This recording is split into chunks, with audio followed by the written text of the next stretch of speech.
we found the real-life Tony Stark. He built crazy machines like this, and even built himself a robotic arm. But here's the crazy part. He does it all with Legos. Hi Nas Daily, I'm David and I build everything out of Lego. David was born different. He has a condition that prevents his muscles from developing, so his right arm looks like this.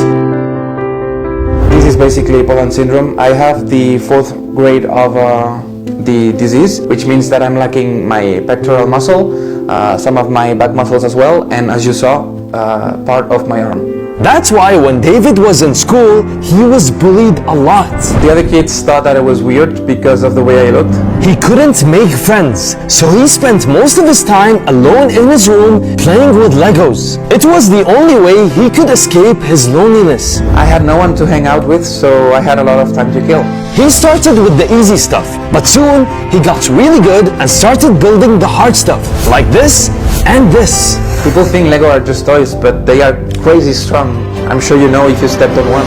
In fact, he got so good at building Legos that he wanted to try building an arm for himself. I just wanted to give it a shot. So he gathered 700 Lego bricks of all shapes and sizes, sat day and night on his desk to put the arm together brick by brick, and somehow it worked. He created the first ever fully functional Lego arm. I named my first prosthetic the MK1, just like the first Ironman suit. This Lego arm was so cool that he could use it to pick up stuff, to open doors, and he could even do push-ups with it. And he built this when he was just 9 years old and wore it to school for Halloween. All the other kids were super impressed. For the first time, I wasn't the weird kid, I was the cool one, I guess. He didn't stop there. He kept improving the arm. He added fingers, a motor, and even a pressure sensor. Just as an example, these are the motors that I used to lift the prosthetic, and with a small click, you see that the motors work. So I just basically push on the button, it lifts and the hand closes, and vice versa. The cool thing is that it's super sensitive and I can do like very small movements.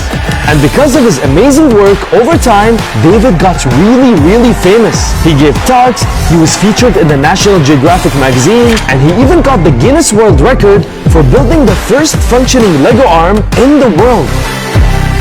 But here's the thing, David didn't do this to get famous. He did it to help other kids like himself.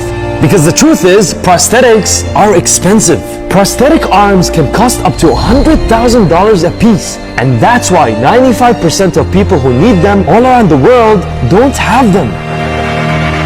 But David built his Lego arm for just over $400 so that everyone can afford it. It works! Yay! Give me 5.